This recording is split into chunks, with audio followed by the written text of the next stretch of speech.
ನಮಸ್ತೆ ಮೇಡಮ್. ನಮಸ್ತೆ. ಎಲ್ಲಿಂದ ಬಂದಿರೋದು? ಹರಿಹರಪುರ. ನಿಮ್ಮ ಹೆಸರು? ಸುವರ್ಣಕೇಶವ ಅಂತ.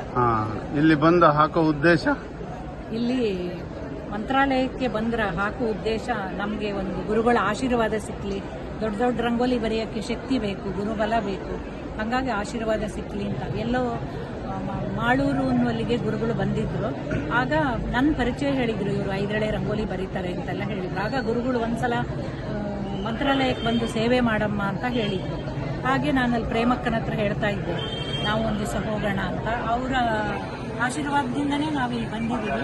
ಇವರು ಸಾಗರದವರು ಮತ್ತು ಇವರು ಮಾಳೂರು.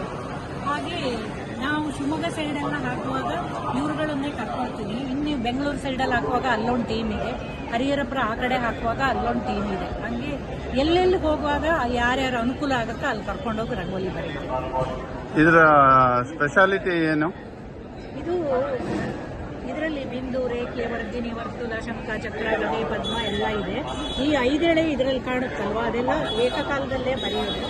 ಇದು ಬಿಂದುವಿನಿಂದ ಸಿಂಧು ಅಂತ ಸಾಲು ಮಧ್ಯದಿಂದ ಕೊನೆಯವರೆಗೆ ಎಷ್ಟು ದೊಡ್ಡ ಬೇಕಾದ್ರೂ ಮಾಡ್ಬೋದು. ನಾನು ಸಾಧಾರಣ ನನ್ನ ಟೀಮ್ ಅವರು ಬೆಂಗಳೂರಲ್ಲಿ ಒಂದ್ಸಲ 180 ಅಡಿ ರಂಗೋಲಿಯನ್ನು ಮಾಡಿದ್ವಿ. ಅದೇ ಲಾಸ್ಟ್. ಗುರುಗಳು ಬಂದು ನೋಡಿದ್ರಾ? ನಿನ್ನೆ ಅರ್ಧ ರಂಗೋಲಿ ಆಗುವಾಗ ಬಂದಿದ್ದಾರೆ ರಂಗೋಲಿ ನೋಡಕ್ಕೆ. ಆದ್ರೆ ನಾವು ಈಗ ಈ ಬಿಸಿಲಲ್ಲೂ ಕಾಯ್ತಾ ಇರೋದು ಗುರುಗಳು ರಂಗೋಲಿ ನೋಡಿದ್ರ ಮೇಲೆ ಹೊರಟು ಹೋಗೋಣ ಅಂತ ಒಂದು ಆಸೆಯಿಂದ ಕಾಯ್ತಾ ಇದ್ದೀವಿ.